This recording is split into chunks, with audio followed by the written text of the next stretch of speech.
സംസ്ഥാനത്ത് ബലിപെരുന്നാൾ ഈ മാസം 28-നാണ്. മാസപ്പിറവി ദൃശ്യമാകാത്ത സാഹചര്യത്തിൽ ചൊവ്വാഴ്ച ദുൽഹജ് 1 കണക്കാക്കും. ഗൾഫ് രാജ്യങ്ങളിൽ 27-നാണ് ബലിപെരുന്നാൾ. വർഷ ഗിരീഷുണ്ട്. വർഷ, പറഞ്ഞോളൂ വിവരങ്ങൾ.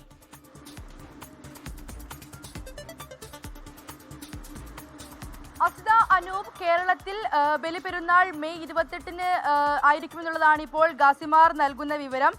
എവിടെയും സംസ്ഥാനത്ത് എവിടെയും ദുൽഹജ് മാസപ്പിറവി കണ്ടതായി വിവരം ലഭിച്ചിട്ടില്ല. തുടർന്നാണ് ഈ ചൊവ്വാഴ്ച, അതായത് മെയ് 19 ചൊവ്വാഴ്ച ദുൽഹജ് ഒന്നാം തീയതിയായി കണക്കാക്കി മെയ് 28-ന് ബലിപെരുന്നാൾ ആയിരിക്കുമെന്നുള്ളത് ഗാസിമാർ അറിയിച്ചിട്ടുള്ളത്. സംയുക്ത മഹല്ല് ജമാഅത്ത് ഗാസിമാരായ കാന്തപുരം AP അബൂബക്കർ മുസ്ലിയാർ, സെയ്ദ് ഇബ്രാഹിമുൽ ഖലീൽ അൽ ബുഖാരിയുടെ പ്രതിനിധി സയ്യിദ് അബ്ദുള്ള ഹബീബ് അൽ ബുഖാരി എന്നിവരാണ് മാസപ്പിറവി ഉറപ്പിച്ചുകൊണ്ടുള്ള ഔദ്യോഗിക പ്രഖ്യാപനം നടത്തിയത്. അതോടൊപ്പം തന്നെ പാളയം ഇമാം ഡോക്ടർ VP സുഹൈബ് മൗലവിയും ദക്ഷിണ കേരള ജമിയത്തുൽ ഉലമ ജനറൽ സെക്രട്ടറി തൊടിയൂർ മുഹമ്മദ് കുഞ്ഞ് മൗലവിയും മെയ് 28 തന്നെയായിരിക്കും പെരുന്നാൾ എന്നുള്ള കാര്യം സ്ഥിരീകരിച്ചിട്ടുണ്ട്.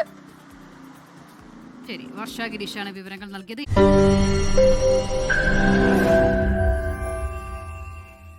ലോകത്തെവിടെയായാലും ഏത് സമയത്തും 24 വാർത്തകളും ഓഗ്മെന്റഡ് റിയാലിറ്റി പാക്കേജുകളും എക്സ്പ്ലെയിനറുകളും വിശദമായി കാണാൻ ഞങ്ങളുടെ യൂട്യൂബ് ചാനൽ നിങ്ങൾക്ക് സബ്സ്ക്രൈബ് ചെയ്യാം.